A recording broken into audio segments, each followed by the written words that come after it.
ដើម្បីទទួលបានចំណេះដឹងថ្មីអំពី Channel Sambo Technology របៀបនៃការប្រើប្រាស់កម្មវិធីនៅលើកុំព្យូទ័របងប្អូនកុំភ្លេចចុចពាក្យ Subscribe និងចុច Like Page ម្នាក់មួយផងបាទសូមអរគុណ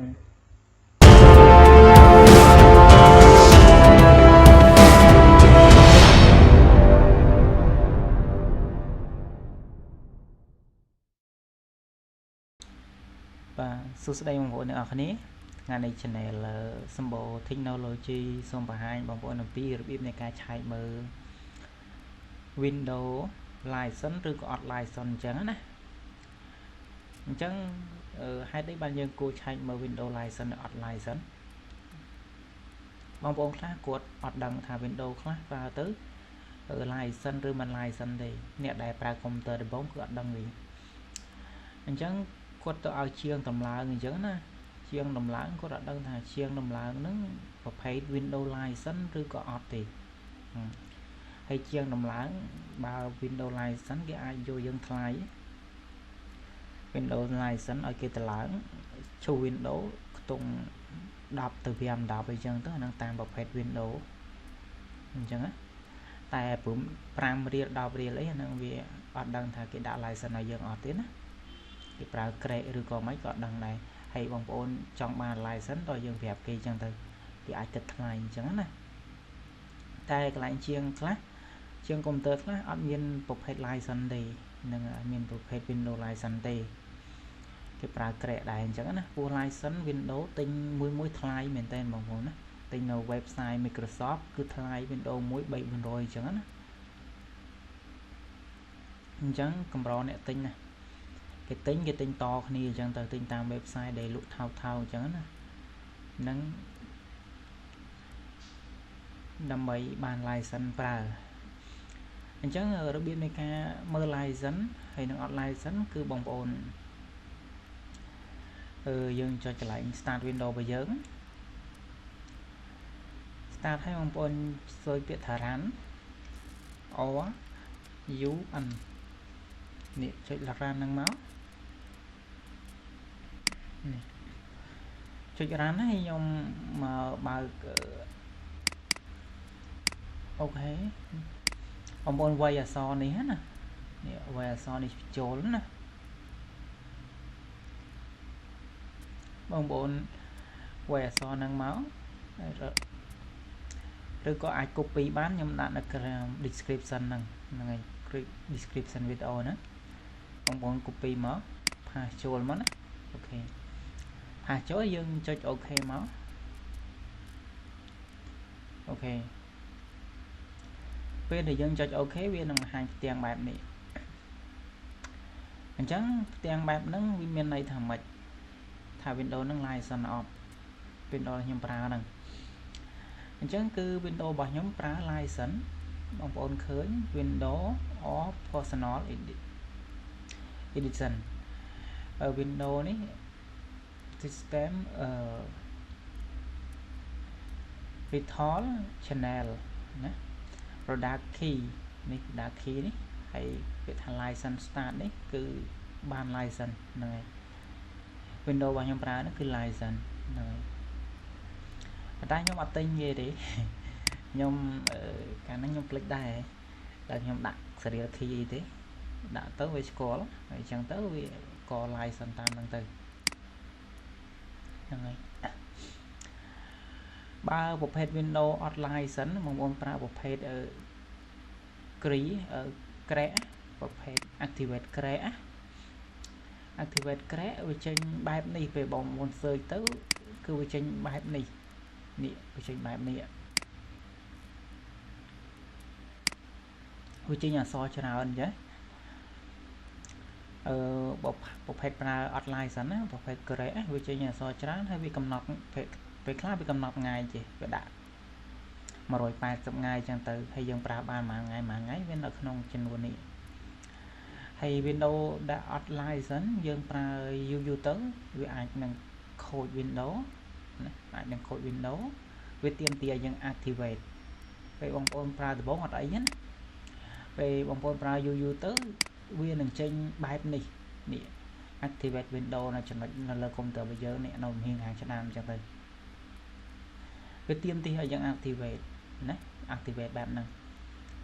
អញ្ចឹងពេលណាដែលកុំព្យូទ័រយើងចេញ activate បែបហ្នឹងមានន័យថាកុំព្យូទ័រយើងអត់ទាន់ activate ទេវាផ្ដាច់ live ផ្ដាច់ grey អញ្ចឹងណាពេលណាយើងប្រើដំបូងវាអត់ចេញទេដំបូងបងប្អូនទៅប្រើនៅជាងតឡើងជាងគេតឡើង Windows ឲ្យណា Windows ដែលប្រើ grey យើង grey ខ្លះវាអាចបានរយៈពេល180ថ្ងៃ grey ខ្លះបាន360ថ្ងៃអញ្ចឹងទៅហ្នឹងតាមប្រភេទ grey ណាអញ្ចឹងបើបងប្អូនប្រើប្រហែលជា180ថ្ងៃវាដាច់ grey ហ្នឹងពេលណាដែលវាដាច់ grey ហ្នឹងហើយបងប្អូនខ្លះគាត់ចេះដាក់ grey គាត់ grey បន្តទៅ activate grey បន្តទៀតទៅអញ្ចឹងណាពេលដែលយើងប្រើ grey គឺវាអត់សូវល្អប្រហែលទេហ្នឹងហើយវាអាចបានតាមមករយៈទេវាអាចនឹងខូច Windows អញ្ចឹងណាហើយពេលដែលយើងខូច Windows ឯកសាររបស់យើងទុកនៅលើ desktop ទាំងអស់នេះវា error Windows ឯកសារយើងទុកលើ desktop ទាំងអស់ហ្នឹងគឺយើងអត់អាចយកបានទេណាអត់អាចពេលតែ error ហើយត្រូវឈូ Windows ថ្មីហើយពេលណាឈូ Windows ថ្មីជាងខ្លះក៏អាចចូលយកបានអញ្ចឹងទៅអាចចូល copy នៅលើអេក្រង់របស់យើងបានហើយជាងខ្លះទៀតក៏គេមាន technique ផ្សេងគ្នាអញ្ចឹងណាជាងខ្លះអត់អាច copy បានទេតែឈូអាត្រៃស៊ីនឹងចោលអស់ហើយលុបចោលអស់ហើយអត់អាចចូលយកឯកសារបើយើងបានវិញទេពេលតែ Windows របស់យើងគៀងខូចអញ្ចឹងទៅអត់អាច copy បានទេអញ្ចឹងដោយ technique ជាងដែរជាងខ្លះក៏គាត់អាច copy បានជាងខ្លះក៏អត់អញ្ចឹងទៅអញ្ចឹងពេលបងប្អូនសើចឃើញ Windows របស់យើងអត់មាន license ហើយយើងគួរប្រើបន្តអត់អាហ្នឹងអត់ដឹងដែរបងប្អូនតាមរយៈបងប្អូនថាអត់សូវមានលុយថវិកាអីសម្រាប់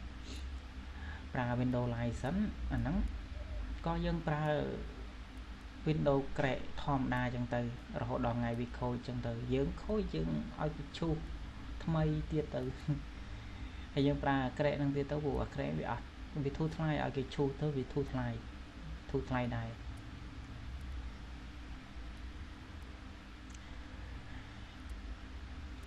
ពេលខ្លះគេប្រើក្រែកនេះ KMS នេះ KMS ហ្នឹងហើយក្រែកហ្នឹងពេលខ្លះវាបានរយៈពេល180ថ្ងៃជាងអានេះវាដូចជាប្រើបាន80ថ្ងៃជិត80ថ្ងៃហើយវាសល់តែ100ថ្ងៃទៀតទេវាខូចហើយហ្នឹងណាអានេះខ្ញុំយកពីគេមកដែរទេបើកុំព្យូទ័រខ្ញុំlicense ប្រើ10ឆ្នាំទៀតក៏អត់ទៅណាដែរ Windows នេះអត់ error អត់ខូចទេអត់មាននេះទេហើយចំណុចមួយទៀតយើងឆែកមើលបានដោយយើងឆែកទៅតាមមួយទៀតគឺ setting បងប្អូនចូលមកកាន់ setting ច្រឡំ setting បងប្អូនចុចកន្លែង start របស់យើងណា start ហ្នឹងបងប្អូនយក setting មកពេលដែលបងប្អូនយក setting បងប្អូនចូលមកកាន់កន្លែង advanced នេះ advanced advanced sorry activation ខ្ញុំអត់សូវចេះអានអង់គ្លេសបងប្អូនណា activation ហ្នឹងមកហើយបងប្អូនមកមើល activation នេះគឺវាបង្ហាញថា Windows របស់យើងគឺ Windows 10 Pro Windows 10ហើយប្រភេទនេះកន្លែង activation នេះគឺយើង Windows is activate with a digital license ណា license អញ្ចឹង Windows នេះបញ្ជាក់មួយបានបញ្ជាក់ថា Windows របស់យើងប្រើ license ណាប្រើ license ហើយសម្រាប់បងប្អូនចូលមកឆែកកន្លែងហ្នឹងវាអត់ចេញពាក្យ license ទេវាចេញជាពាក្យនេះចេញជាពាក្យចេះណា Windows is activate user your organization is activation ស្រួយអញ្ចឹងវាចេញពាក្យបែបហ្នឹងមានន័យថាកុំព្យូទ័ររបស់យើងមិនប្រើ license ទេប្រើ Windows license ទេណាគឺគេ activate ទៅដោយក្រែកផ្សេងអញ្ចឹងទៅហ្នឹង ហើយពេល activate ក្រែកផ្សេងៗគឺបងប្អូនវាហានិភ័យបន្តិចសម្រាប់ Windows ពេលខ្លះ Windows យើងគៀងយើងត្រូវទុកឯកសារលើ desktop អីយើងត្រូវការឯកសារលើ desktop វាគៀងវា error បើយើងចង់បានឯកសារមកវិញវាទៅការយើងបង់លុយឲ្យតាខាងក្រែកហ្នឹងទៅអ្នកបង្កើតក្រែកហ្នឹងទៅបើក Windows យើងវិញអញ្ចឹងណាអាហ្នឹងរបៀបនៃការប្រើក្រែកវាហានិភ័យអញ្ចឹងតែបើបងប្អូនបើកុំព្យូទ័របងប្អូនអត់មានឯកសារអីសំខាន់អីទេយើងប្រើក្រែកអីធម្មតាក៏បានដែរព្រោះថាយើងអត់មានលុយទិញសម្រាប់កម្មវិធីផ្សេងៗណាព្រោះកម្មវិធីរបស់ខ្ញុំទៅតែលុបចោលអស់ខ្លះទេហ្នឹងហើយទៅលុបចោលហើយខ្ញុំកម្មវិធី record វីដេអូនេះតិចខ្ញុំលុបចោលដែរដោយសារកម្មវិធីហ្នឹងវាបង្កប់មេរោគដែរអញ្ចឹងកម្មវិធីកុំព្យូទ័ររបស់ខ្ញុំឆែកមើលអស់ហើយអាកម្មវិធីណាបង្កប់មេរោគខ្ញុំលុបចោលតិចអស់ហើយឥឡូវចង់អស់កម្មវិធីសូម្បីតែការ record ហ្នឹងក៏សឹងតែអត់មានកម្មវិធីតម្លើង record ដែរប៉ុន្តែខ្ញុំតម្លើងមកពេលទេដើម្បី record ចឹងឡើងមកផ្លេចខ្ញុំលុបចោលវិញហើយឥឡូវខ្ញុំផាជាវីដេអូក្រោយខ្ញុំ record នៅក្នុងកម្មវិធី VMware ម្ដង VMware នេះដោយខ្ញុំទៅតម្លើង Windows ថ្មីនេះខ្ញុំតម្លើង Windows ម្សិលមិញគឺប្រភេទ Windows 11ដែរWindows VMware នេះខ្ញុំសម្រាប់ឡើងកម្មវិធីដែលប្រើក្រែកអញ្ចឹងទៅដោយសារអីដោយសារអត់ខ្លាចវាហាយទេព្រោះប្រភេទនេះប្រភេទ server ទេប្រភេទ server នេះខ្ញុំអត់ខ្លាចវាហាយទេព្រោះខ្ញុំអត់ដាក់ទិន្នន័យចូលទៅក្នុងហ្នឹងទេប្រភេទ Windows នេះខ្ញុំគ្រាន់តែធ្វើ record វីដេអូឬតម្លើងកម្មវិធីដែលក្រែកប្រើក្រែកអីចឹងទៅព្រោះអីវាហាយក៏ហាយអត់មានឯកសារអីសំខាន់នៅក្នុងនេះដែរព្រោះឯកសារសំខាន់របស់ខ្ញុំដាក់នៅលើ desktop នេះ my desktop នេះនៅលើ PC របស់យើងហើយអានេះគឺជាប្រភេទ Windows ស្ប៉ានិមិត្តរបស់យើងទេណាប្រភេទ VMware នេះគឺ VMware នេះគឺប្រភេទ Windows ស្ប៉ានិមិត្តទេអញ្ចឹងយើងអាចប្រើបានដូចជា Windows យើងធម្មតាអញ្ចឹងតែបើគេហាយទៅអត់សំខាន់ព្រោះប្រភេទនេះវាអត់យើងអត់បដោតទៅលើទុកទិន្នន័យទេសម្រាប់យើងធ្វើការផ្សេងអញ្ចឹងណាសម្រាប់ record សម្រាប់តម្លើងកម្មវិធីក្រែកអញ្ចឹងទៅ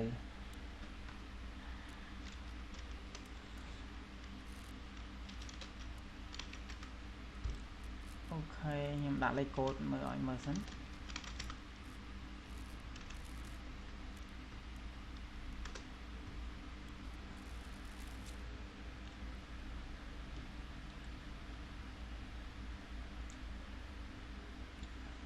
ពេលម្សិលមិញខ្ញុំអង្គុយតម្លើង Windows នឹងមួយថ្ងៃ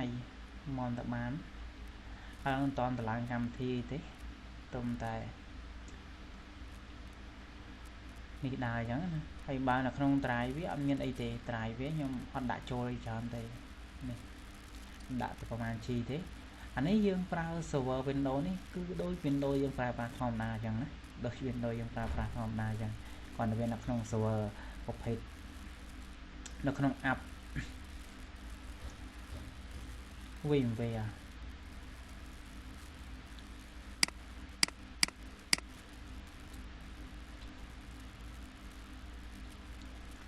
អាហ្នឹងបងប្អូនកុំព្យូទ័រដោយសារកុំព្យូទ័ររបស់យើងដើរធំដែរទេដល់កុំព្យូទ័រយើងតូចយើងអាចប្រើ Windows 2 3អញ្ចឹងណាបានទេដោយសារកុំព្យូទ័រយើងធំណាស់យើងចែក RAM ចែក hard disk ចែកអីទៅវាអាចអូសរួចអញ្ចឹងណាបើកុំព្យូទ័រយើងរៀងតូចយើងអាចចែកយើងអាចប្រើ2បានអញ្ចឹងទេណា Windows 2អញ្ចឹងនេះហើយ Windows នេះដូចជាខ្ញុំអត់ទាន់ activate វាទេអត់ទាន់ដាក់ license activate វាទេប្រើបាន180ថ្ងៃខូចនេះ Windows Switch នេះអានេះ Windows ខ្ញុំប្រើសម្រាប់ record អីទេ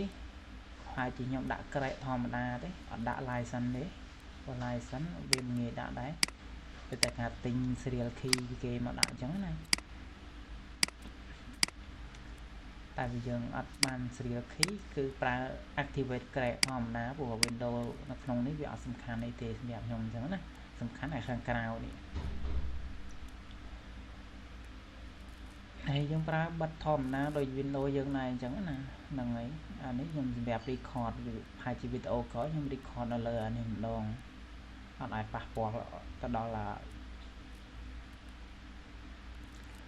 Windows ខាងក្រៅទេ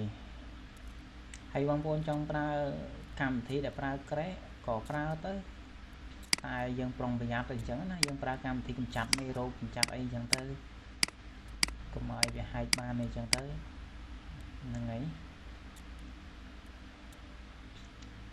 អញ្ចឹងគឺវីដេអូហ្នឹងមានតែប៉ុណ្ណឹងទេបាទសូមអរគុណសូមជម្រាបលាហើយបងប្អូនកុំភ្លេចជួយចុច Subscribe Channel ខ្ញុំម្នាក់មួយផងដើម្បីនឹងទទួលបានវីដេអូថ្មីៗជាបន្តទៀតបាទសូមអរគុណ